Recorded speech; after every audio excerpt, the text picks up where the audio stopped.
ओम नमो भगवते वासुदेवाय। आप सभी भक्तों को देवशयनी एकादशी की ढेर सारी शुभकामनाएं। भगवान विष्णु, माँ लक्ष्मी की कृपा आप सभी भक्तों पर, आपके पूरे परिवार पर सदा सर्वदा बनी रहे। आज की इस वीडियो में आप सभी सुनिए देवशयनी एकादशी व्रत की संपूर्ण व्रत कथा एक साथ। भक्तों, आज हम सभी भगवान विष्णु के उस पावन दिन की कथा सुनने जा रहे हैं जब वह क्षीर सागर में योग निद्रा में लीन होते हैं।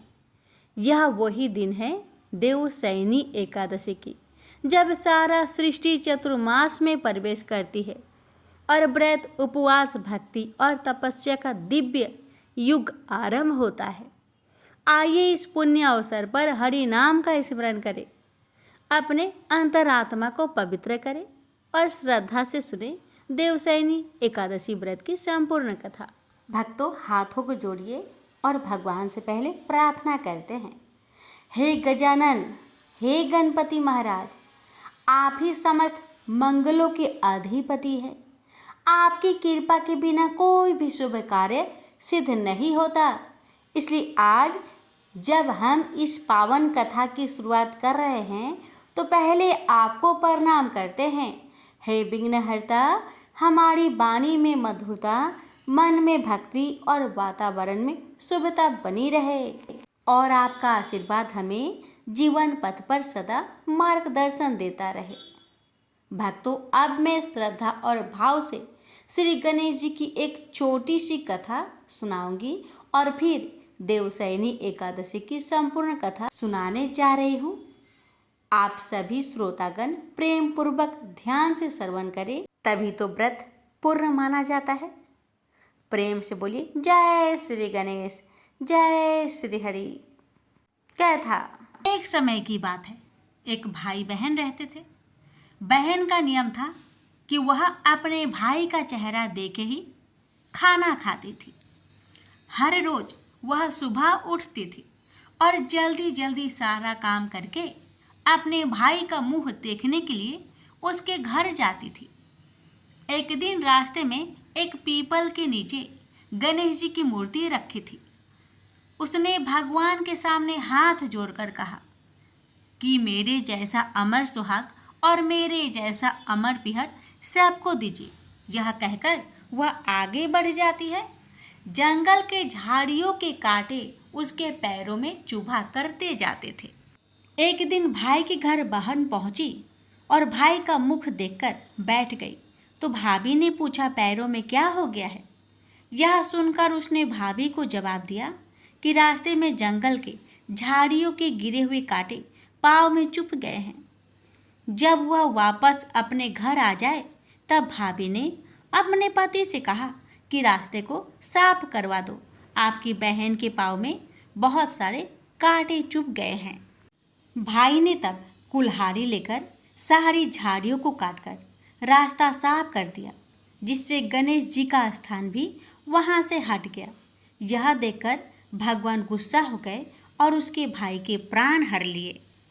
लोग अंतिम संस्कार के लिए जब भाई को ले जा रहे थे तब उसकी भाभी रोते हुए लोगों से कही, थोड़ी देर रुक जाओ, उसकी बहन आने वाली है। वह अपने भाई का मुख देखे बिना नहीं रह सकती, उसका यह नियम है। तब लोगों ने कहा, आज तो देख लेगी पर कल कैसे देखेगी? रोज दिन की तरह बहन अपने भाई का मुंह देखने के लिए जंगल में निकली। तब जंगल में उसने देखा कि सारा रास्ता साफ किया हुआ है।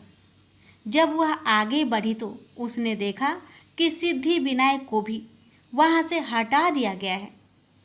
तब उसने जाने से पहले गणेश जी को एक अच्छे स्थान पर रखकर उन्हें स्थान दिया और हाथ जोड़कर बोली, भगवान, मेरे जैसा अमर सुहाग और मेरे जैसा अमर पिहर सबको देना। और फिर बोलकर आगे निकल गई।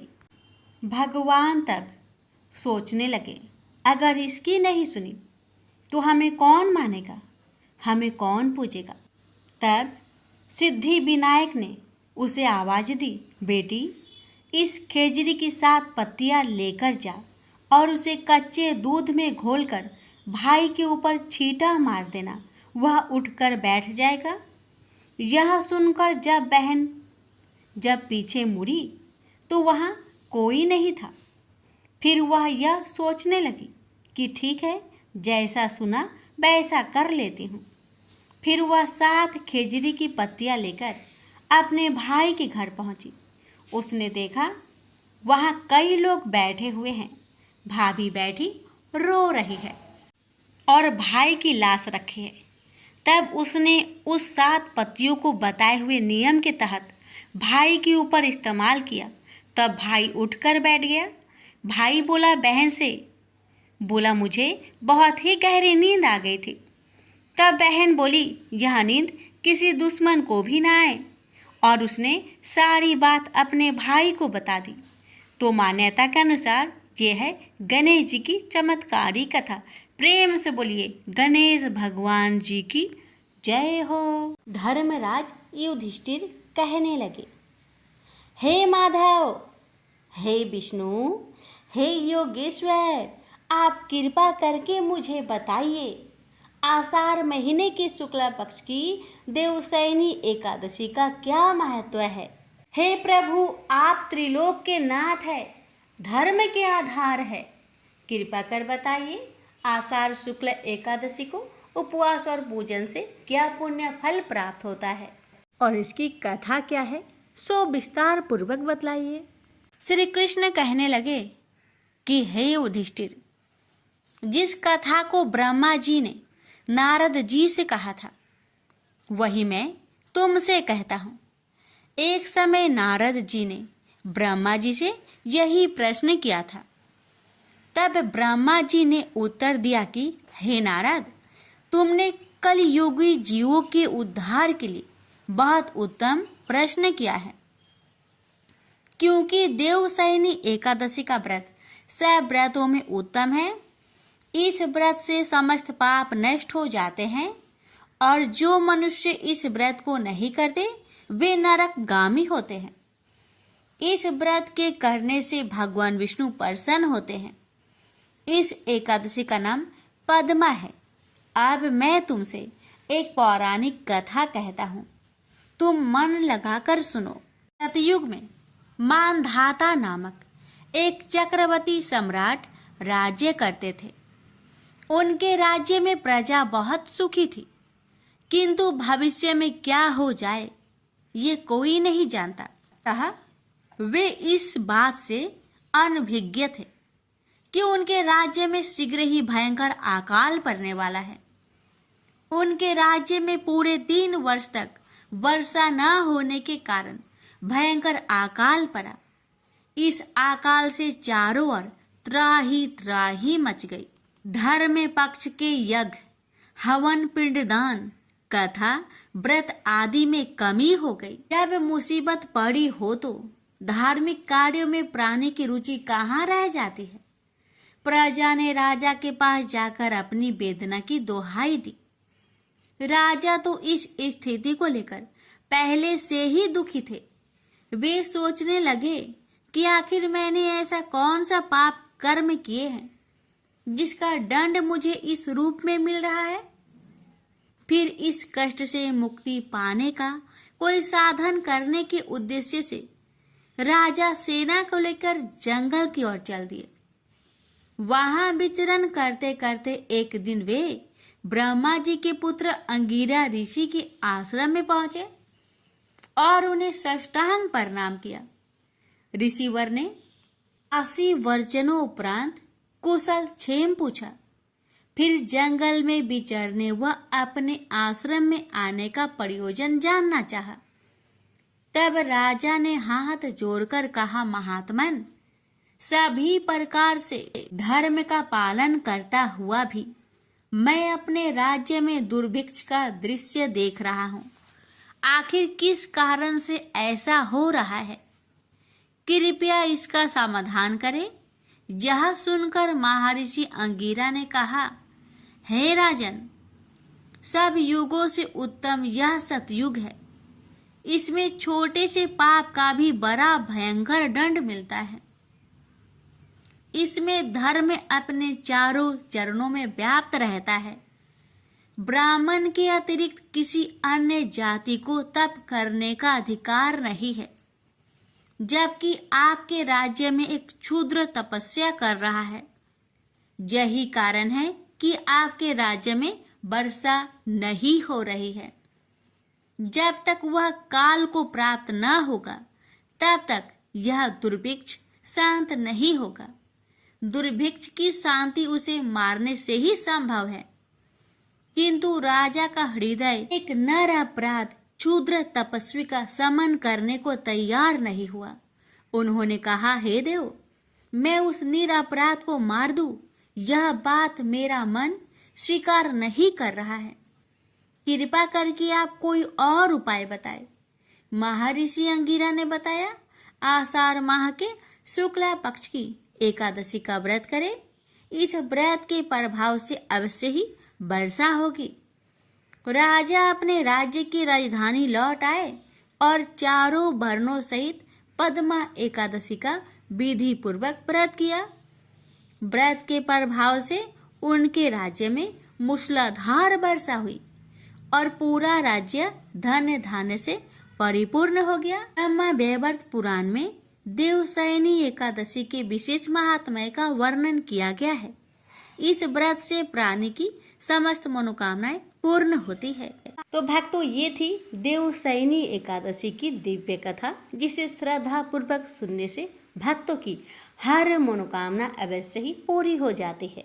अब आइए सुनते हैं देवशयनी एकादशी व्रत से जुड़ी वो संपूर्ण कथाएं, जिन्हें आज के दिन सुनने से व्रत का पूर्ण फल प्राप्त होता है। ध्यान रहे, अधूरा कथा से व्रत का पूर्ण फल प्राप्त नहीं होता, इसलिए व्रत करने वाले भक्त कथा को पूरी श्रद्धा से पूरा अवश्य सुने। जय श्री हरि। एक राजा था, उसके राज्य में प्रजा सुखी थी। एकादशी को कोई भी अन्न नहीं बेचता था, सभी फलहार करते थे। एक बार भगवान विष्णु ने राजा की परीक्षा लेनी चाहिए। भगवान ने एक सुंदरी का रूप धारण किया तथा सड़क पर बैठ गए। तभी राजा उधर से निकला और सुंदरी को देख चकित रह गया। उसने पूछा, हे सुंदरी, तुम कौन हो और इस तरह यहाँ क्यों बैठी हो? तब सुंदर स्त्री बने भगवान बोले, मैं निराश्रिता हूँ। नगर में मेरा कोई जाना पहचाना नहीं है, किससे सहायता मांगू? राजा उसके रूप पर मोहित हो गया। वह बोला, तुम मेरे महल में चलकर मेरी रानी बनकर रहो। सुंदरी बोली, मैं तुम्हारी बात मानूंगी, पर तुम्हें राज्य का अधिकार मुझे सौंपना होगा। राज्य पर मेरा पूर्ण अधिकार होगा। मैं जो भी बनाऊंगी तुम्हें खाना होगा। राजा उसके रूप पर मोहित था, अतः उसकी सभी शर्तें स्वीकार कर ली। अगले दिन एकादशी थी। रानी ने हुक्म दिया कि बाजारों में अन्य दिनों की तरह अन्न बेचा जाए। उसके घर में मांस मछली आदि पकाए तथा परोसकर राजा से खाने के लिए कहा। यह देखकर राजा बोला, रानी, आज एकादशी है, मैं तो केवल फलहार ही करूँगा। तब रानी ने शर्त की बात याद दिलाई और बोली, या तो खाना खाओ, नहीं तो मैं बड़े राजकुमार का सिर काट दूंगी। राजा ने अपनी स्थिति बड़ी रानी से कही तो बड़ी रानी बोली, महाराज, धर्म न छोड़ो, बड़े राजकुमार का सिर दे दे। पुत्र तो फिर मिल जाएगा, पर धर्म नहीं मिलेगा। इसी दौरान बड़ा राजकुमार खेल कर आ गया। माँ की आंखों में आंसू देखकर वह रोने का कारण पूछने लगा, तो माँ ने उसे सारी वस्तु स्थिति बता दी। तब वह बोला, मैं सिर देने को तैयार हूँ, पिताजी के धर्म की रक्षा होगी, जरूर होगी। राजा दुखी मन से राजकुमार का सिर देने को तैयार हुआ तो रानी के रूप में भगवान विष्णु ने प्रकट होकर असली बात बताई। राजन, तुम इस कठिन परीक्षा में पास हुए। भगवान ने प्रसन्न मन से राजा से वर मांगने को कहा। तो राजा बोला, आपका दिया सब कुछ है, हमारा उद्धार करे। उसी समय वहां एक विमान उतरा। राजा ने अपना राज्य पुत्र को सौंप दिया और विमान में बैठकर परम धाम को चला गया। प्रेम से बोलिए जय श्री हरि। एक बार भगवान विष्णु जी शेषनाग पर बैठे बैठे बोर हो गए और उन्होंने धरती पर घूमने का विचार मन में किया।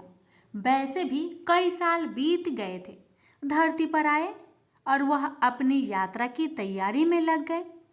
स्वामी को तैयार होता देखकर लक्ष्मी माता ने पूछा, आज सुबह सुबह कहाँ जाने की तैयारी हो रही है?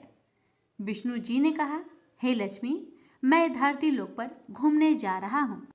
तो कुछ सोचकर लक्ष्मी माँ ने कहा, हे देव, क्या मैं भी आपके साथ चल सकती हूँ?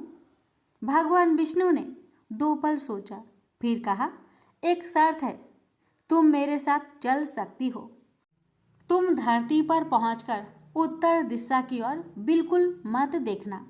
इसके साथ ही माता लक्ष्मी ने हाँ कह के अपनी मनवा ली और सुबह सुबह माँ लक्ष्मी और भगवान विष्णु धरती पर पहुंच गए।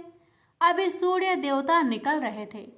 रात बरसात होकर हटी थी। चारों ओर हरियाली ही हरियाली थी। उस समय चारों ओर बहुत शांति थी और धरती बहुत ही सुंदर दिख रही थी और माँ लक्ष्मी मंत्र मुक्त होकर धरती को देख रही थी और भूल गई कि पति को क्या वचन देकर आई थी, यानी विष्णु भगवान को क्या वचन देकर आई थी। और चारों ओर देखती हुई कब उत्तर दिशा की ओर देखने लगी, पता ही नहीं चला। उत्तर दिशा में माँ लक्ष्मी को एक बहुत ही सुंदर बगीचा नजर आया और उस तरफ से भीनी भीनी खुशबू आ रही थी और बहुत ही सुंदर सुंदर फूल खिले थे। यह एक फूलों का खेत था और माँ लक्ष्मी बिना सोचे समझे उस खेत में गई और एक सुंदर सा फूल तोड़ लाई। लेकिन यह क्या, जब माँ लक्ष्मी भगवान विष्णु के पास वापस आई तो भगवान विष्णु की आंखों में आंसू थे और भगवान विष्णु ने माँ लक्ष्मी को कहा कि कभी भी किसी से बिना पूछे उसका कुछ भी नहीं लेना चाहिए और साथ ही अपना वचन भी याद दिलाया। माँ लक्ष्मी को अपनी भूल का पता चला तो उन्होंने भगवान विष्णु से इस भूल की माफ़ी मांगी। तो भगवान विष्णु ने कहा, जो तुमने भूल की है उसकी सजा तो तुम्हें जरूर मिलेगी। जिस माली के खेत में से तुमने बिना पूछे फूल तोड़ा है, यह एक प्रकार की चोरी है।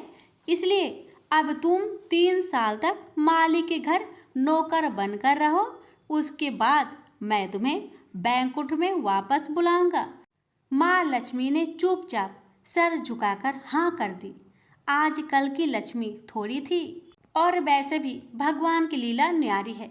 किस पर कैसे कृपा करेगी ये तो माता ही बता सकती है।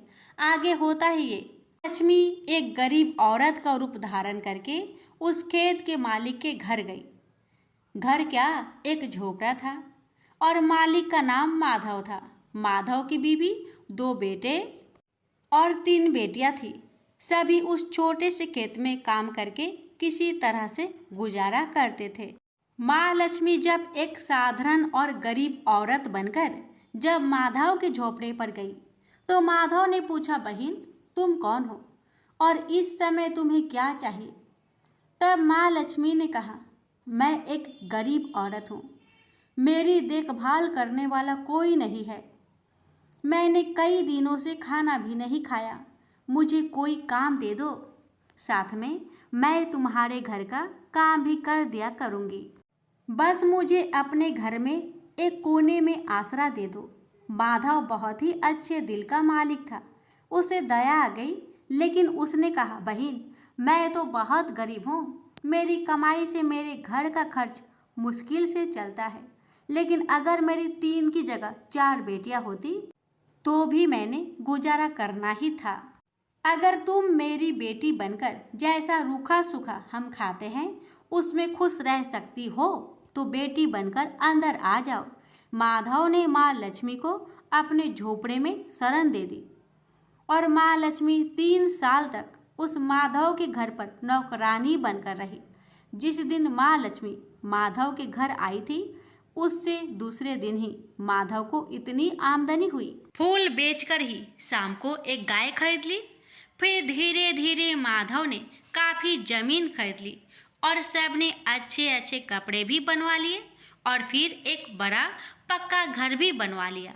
बेटियों और बीबी ने गहने भी बनवा लिए और अब मकान भी बहुत बड़ा बनवा लिया था।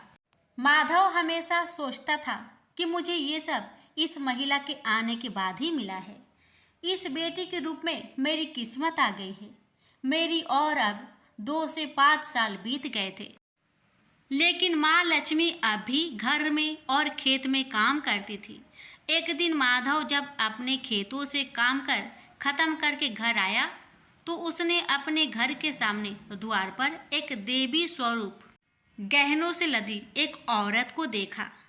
ध्यान से देखकर पहचान लिया, अरे ये तो मेरी मुंह बोली चौथी बेटी यानी वही औरत है, और पहचान गया कि ये तो माँ लक्ष्मी है। अब तक माधव का पूरा परिवार बाहर आ गया था और सब हैरान होकर माँ लक्ष्मी को देख रहे थे। माधव बोला, हे माँ, हमें माफ कर, हमने तेरे से अनजाने में ही घर और खेत में काम करवाया है। हे माँ, ये कैसा अपराध हो गया। हे माँ, हम सबको माफ कर दे। अब माँ लक्ष्मी मुस्कुराई और बोली, हे माधव, तुम बहुत ही अच्छे और दयालु व्यक्ति हो। तुमने मुझे अपनी बेटी की तरह रखा है, अपने परिवार के सदस्यों की तरह से। इसके बदले मैं तुम्हें वरदान देती हूँ कि तुम्हारे पास कभी भी खुशियों की और धन की कमी नहीं रहेगी। तुम्हें सारे सुख मिलेंगे जिसके तुम हकदार हो। और फिर माँ अपने स्वामी के द्वारा भेजे रथ में बैठकर बैकुंठ चली गई। हे लक्ष्मी माता, हे विष्णु भगवान, आपकी लीला न्यारी है। जिस किसी पर आप कृपा करते हैं, कैसे करते हैं, ये कोई नहीं जानता। हे माँ, हे भगवान, मैं आपसे प्रार्थना करती हूँ। हे लक्ष्मी नारायण भगवान जी, हे माँ लक्ष्मी, आपकी कथा कहने वाले, श्रद्धा भाव से इस कथा को सुनने वाले, आपके जय जयकार करने वाले सभी भक्तों की हर कष्ट को दूर करना, घर में सदा अन्न धन का भंडार भरे रखना, निरोगी काया देना, अपने भक्तों की हर मनोकामना को पूर्ण करना, जिसमें आपके भक्तों का भला हो। तो प्रेम से बोलिए, लक्ष्मीपति विष्णु भगवान जी की जय। विष्णु भक्त से निवेदन है, इस कथा को एक शेयर अवश्य करें। प्राचीन समय की बात है। सतयुग में मुर नामक दानव रहता था। वह बड़ा ही अद्भुत, अत्यंत रौद्र तथा संपूर्ण देवताओं के लिए भयंकर था। उस काल रूपधारी दुरात्मा महासुर ने इंद्र को भी जीत लिया था। संपूर्ण देवता उससे परास्त होकर स्वर्ग से निकाले जा चुके थे और शंकित तथा भयभीत होकर पृथ्वी पर विचरा करते थे। एक दिन सब देवता महादेव जी के पास गए। वहां इंद्र ने भगवान शिव के आगे सारा हाल कह सुनाया। इंद्र बोले, महेश्वर, ये देवता स्वर्ग लोक से निकाले जाने के बाद पृथ्वी पर विचर रहे हैं। मनुष्यों के बीच रहना इन्हें शोभा नहीं देता। देव, कोई उपाय बतलाइए। देवता किसका सहारा ले? महादेव जी ने कहा, देवराज, जहाँ सबको शरण देने वाले, सबकी रक्षा में तत्पर रहने वाले जगत के स्वामी भगवान गरुड़ ध्वज विराजमान हैं, वहाँ जाओ। वे तुम लोगों की रक्षा करेंगे। महादेव जी की यह बात सुनकर परम बुद्धिमान देवराज इंद्र संपूर्ण देवताओं के साथ क्षीर सागर में गए, जहाँ भगवान गदाधर सो रहे थे। इंद्र ने हाथ जोड़कर उनकी स्तुति की। इंद्र बोले, देवेश्वर, आपको नमस्कार है। आप ही पति, आप ही मति, आप ही कर्ता और आप ही कारण हैं। आप ही सब लोगों के माता और आप ही इस जगत के पिता हैं। देवता और दानव दोनों ही आपकी वंदना करते हैं। पुंडरीकाक्ष, आप दैत्यों के शत्रु हैं। मधुसूदन, हम लोगों की रक्षा कीजिए। प्रभो जगन्नाथ, अत्यंत उग्र स्वभाव वाले महाबली मूर नामक दैत्य ने इन संपूर्ण देवताओं को जीतकर स्वर्ग से बाहर निकाल दिया है। भगवान देवेश्वर, शरणागत वत्सल देवता भयभीत होकर आपकी शरण में आए हैं। दानवों का विनाश करने वाले कमल नयन भक्त वत्सल देवेश्वर जनार्दन, हमारी रक्षा कीजिए, रक्षा कीजिए।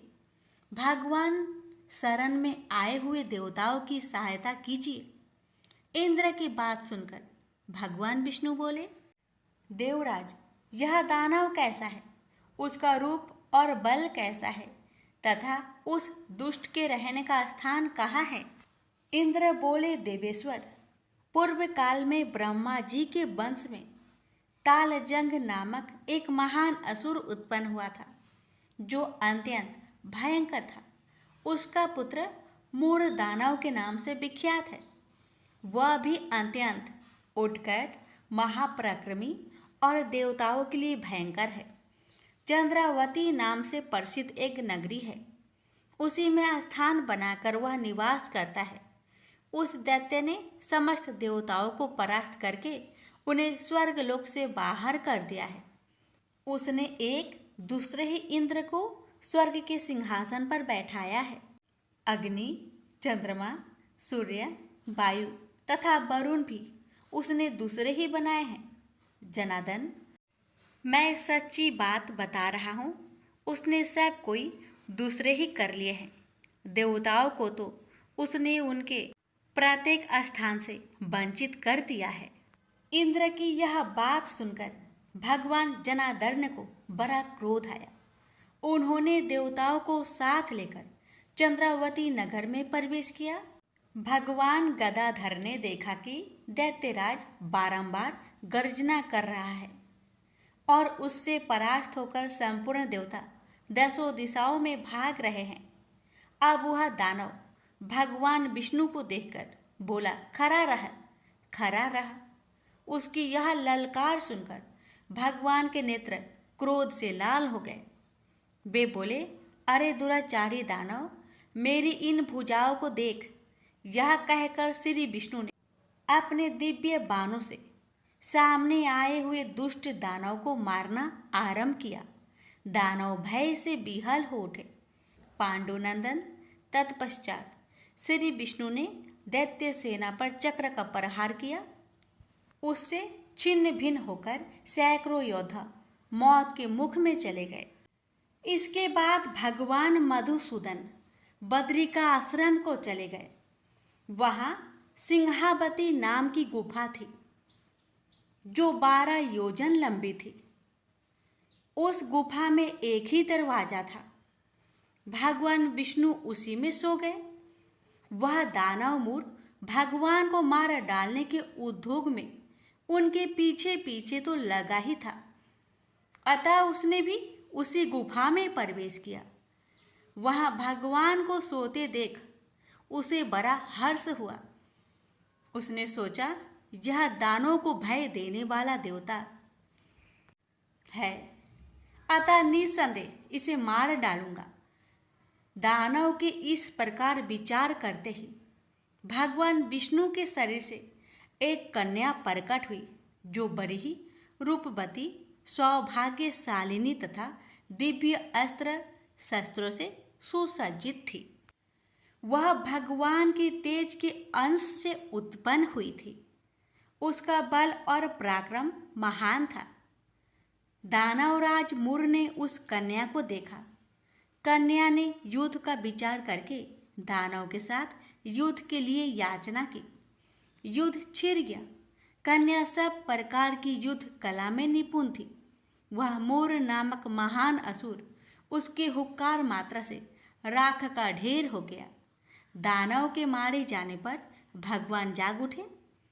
उन्होंने दानव को धरती पर इस प्रकार निष्प्राण पड़ा देखकर कन्या से पूछा, मेरा यह शत्रु अत्यंत उग्र और भयंकर था, किसने इसका वध किया है? कन्या बोली, स्वामिन, आपके ही प्रसाद से मैंने इस महादैत्य का वध किया है।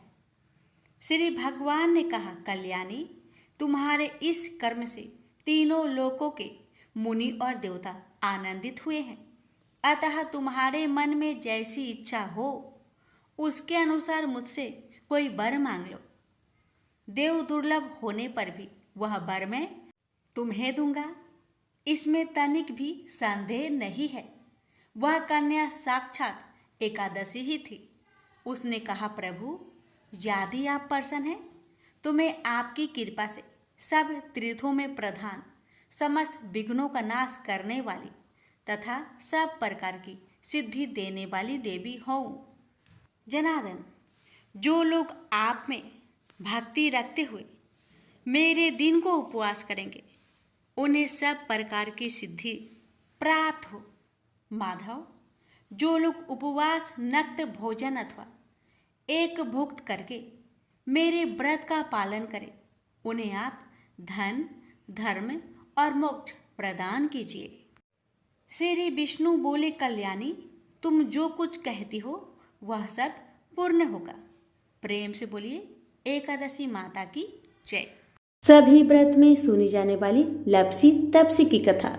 एक लपसी था, एक तपसी था। तपसी हमेशा भगवान की तपस्या में लीन रहता था। लपसी रोजाना 1.25 सेर की लापसी बनाकर भगवान का भोग लगाकर जीम लेता था। एक दिन दोनों लड़ने लगे। तपसी बोला, मैं रोज भगवान की तपस्या करता हूँ इसलिए मैं बड़ा हूँ। लपसी बोला, मैं रोज भगवान को 1.25 सेर लापसी का भोग लगाता हूँ इसलिए मैं बड़ा हूँ। नारद जी वहां से गुजर रहे थे। दोनों को लड़ता देखकर उनसे पूछा कि तुम क्यों लड़ रहे हो? तपसी ने खुद के बड़ा होने का कारण बताया और लपसी ने अपना कारण बताया। नारद जी बोले, तुम्हारा फैसला मैं कर दूंगा। दूसरे दिन लपसी और तपसी नहाकर अपनी रोज की भक्ति करने आए तो नारद जी ने छुपकर 1.25 करोड़ की एक एक अंगूठी दोनों के आगे रख दिए। तपसी की नजर जब अंगूठी पर पड़ी तो उसने चुपचाप अंगूठी उठाकर अपने नीचे दबा लिया। तपसी की नजर अंगूठी पर पड़ी लेकिन उसने ध्यान नहीं दिया। भगवान को भोग लगाकर लापसी खाने लगा। नारद जी सामने आए तो दोनों से पूछा कि कौन बड़ा है, तो नारद जी ने तपसी से खड़ा होने को कहा। वो खड़ा हुआ तो उसके नीचे दबी अंगूठी दिखाई पड़ी। नारद जी ने तपसी से कहा, तपस्या करने के बाद भी तुम्हारी चोरी करने की आदत नहीं गई, इसलिए लपसी बड़ा है और तुम्हें तुम्हारी तपस्या का कोई भी फल नहीं मिलेगा। तपसी शर्मिंदा होकर माफी मांगने लगा। उसने नारद जी से पूछा, मुझे मेरी तपस्या का फल कैसे मिलेगा? नारद जी ने कहा, यदि कोई गाय और कुत्ते की रोटी नहीं बनाएगा तो फल तुझे मिलेगा। यदि कोई ब्राह्मण को भोजन करवाकर दक्षिणा नहीं देगा तो वह फल तुझे मिलेगा। यदि कोई साड़ी के साथ ब्लाउज नहीं देगा तो फल तुझे मिलेगा। यदि कोई दिए से दिया जलाएगा तो फल तुझे मिलेगा। यदि कोई सारी कहानी सुने लेकिन तुम्हारी कहानी नहीं सुने तो फल तुझे मिलेगा। उसी दिन से हर व्रत कथा कहानी के साथ लपसी तपसी की कहानी भी सुनी और कही जाती है।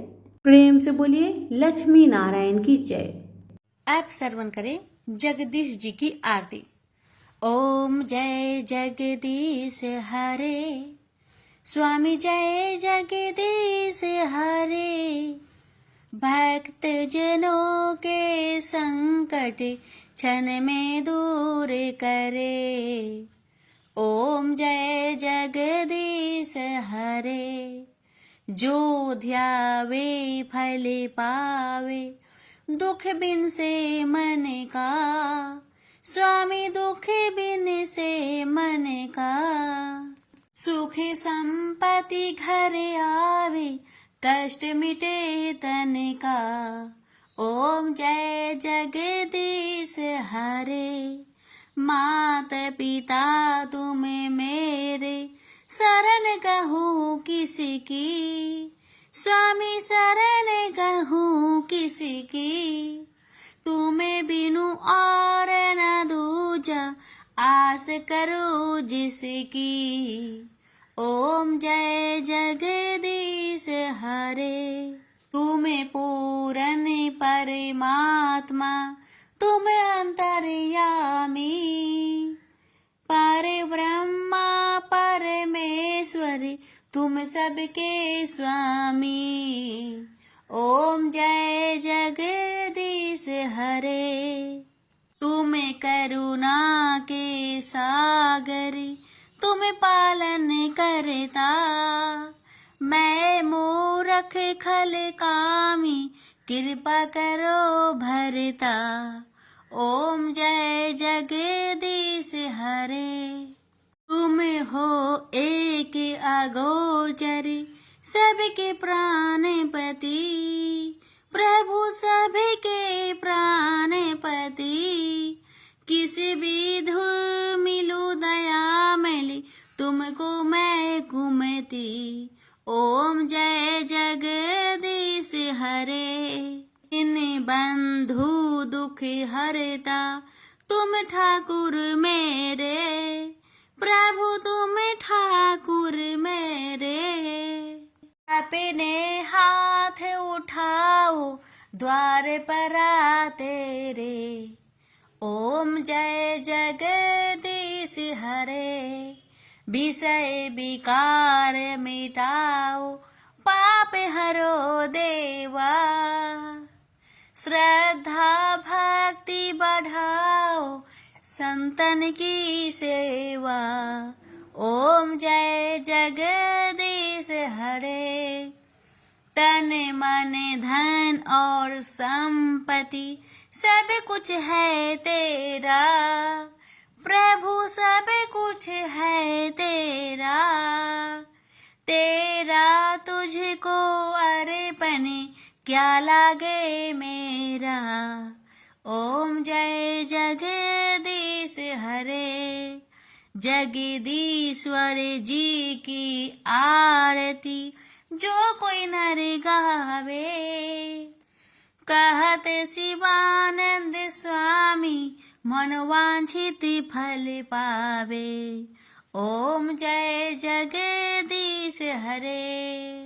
प्रेम से बोलिए विष्णु भगवान की जय। अब श्रवण करते हैं एकादशी माता की आरती।